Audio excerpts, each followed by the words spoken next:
This is D Moody Bobby 1. This is a kind of just doing this to help out a buddy of mine here on YouTube. He run into a few little problems with it, so this is just my way. And my way may not be the right way, but my way of starting a fire with a ferro rod. So for those of you that have problems with the ferro rod, you may be interested in this video. Keep watching and hopefully this will help y'all out. But the main key is you can't take the ferro rod for granted either. It's just like, say, flint and steel or anything. Preparation is everything. It's hard to just grab some stuff, say this thick, this is too thick, to try to start a ferro rod. Now if I were to break this down into little shavings, it may catch a spark. I just got my Maxpedition dump pouch. That's where I put my tinder. You can see it's been used before. Let's make sure it's completely empty that way. We can start from scratch here. Alright. But in the beginning stages, what I want to start with is you want to find, it's wet out here right now. It's been raining here lately. So you want to have dead standing, very small,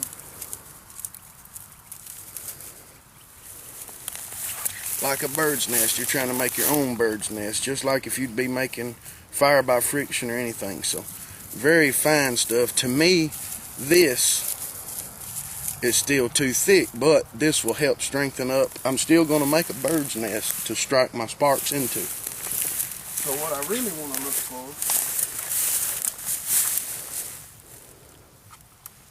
I don't know what this plant is, but and you have to look around some to find it. You want to find little fields of dead standing stuff, and if you don't, you'll have to sit there and really fray up your tinder to make it light and fluffy. This is the best stuff. Now that is nature's cotton. I mean, look at that, them little seed heads on this. I'm not sure what this is, maybe y'all can comment below. But this is the type of things I'm looking for. Let's keep looking around, let's see what else we can find. Come on, let me grab my tinder bag.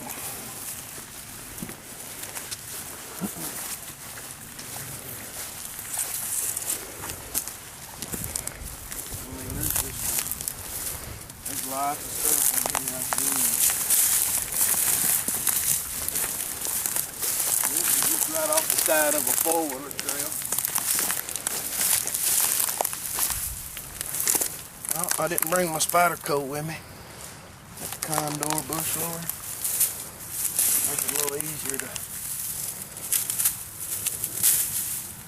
get a little off of there. Look at those grasses. And I could probably break that off by hand. I like messing with the knife.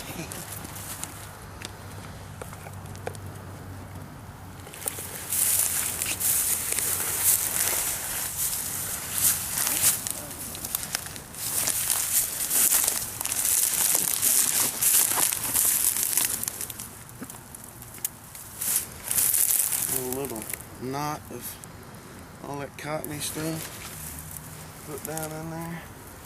And I'm going to say that, now, I don't consider, let me just show you a few things here. Alright.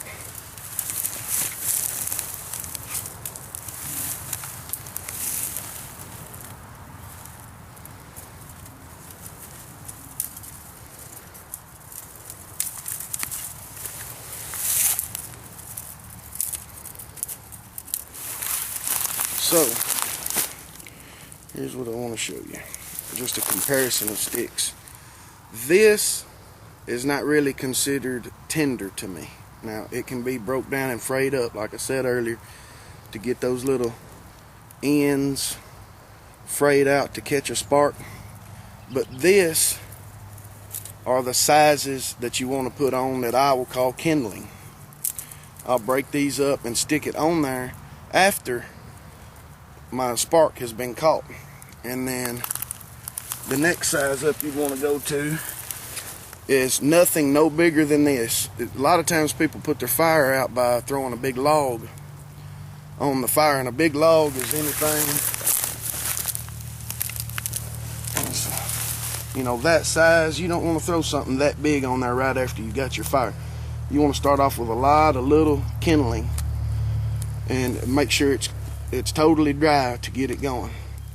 So what I'm going to do is we'll just keep the camera running, because I'm just like Mr. JT. I don't like editing either, neither does my wife. So let's walk out here.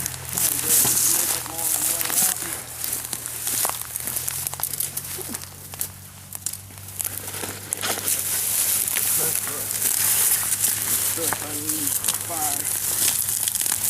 Break off some of this stuff.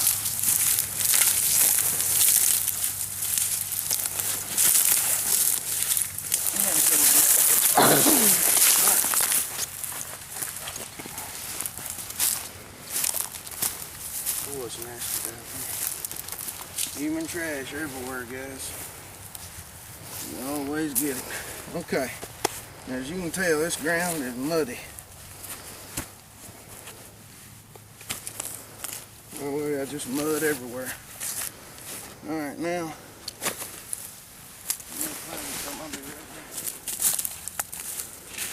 look, find stuff out everywhere.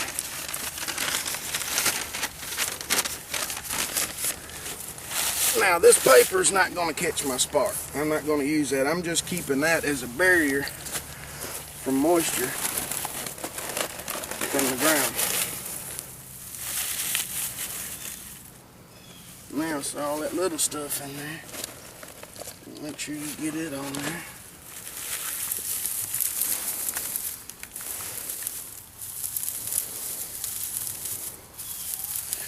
So when I make my bird nest, I loop over the grasses pretty much. And I want that light, fluffy stuff, just like putting a coal in there. Preparation's everything. Take time to prepare. You only really have to do it once, guys. See that right there? Now this should take a spark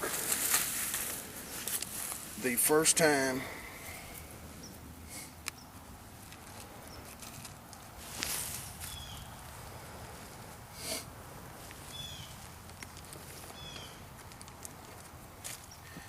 I'll show you something in it. Now also I want to tell you, Mora knives. And look, I've got stuff that I could start it with, but why waste it if I don't need to? Mora knives, for one, are usually rounded off on the back side, so you'll have to take a file to it. You want a 90-degree sharp angle if you're going to use your knife. Where here, I really wouldn't have to use my knife. It's a brand new one. You can use the striker that comes with it. So, but just showing on using a knife, this one's got a 90-degree spine. You don't want any ruffled up edges. You want it to be good and sharp. That way, when it goes in there, it's going to throw off sparks. Another thing is you see a lot of people do that. And when they do that, they usually knock their kindling everywhere. And that's, you catch me doing it too, because I just get down there and get in a hurry. And the way really to do it, to keep your kindling from going anywhere, is put your knife edge, lock your arm in place where you want it, and pull back. Alright, so here we are. Let's put my knife edge to it. If you notice, the paper didn't have nothing to do with it. Now that she's going, start letting it catch some grasses. Now I would have took more time to prepare my kindling if I was going to keep this fire going. But as this being a demonstration, just show that it make one to sustain itself. And this stuff is not all the way dry either.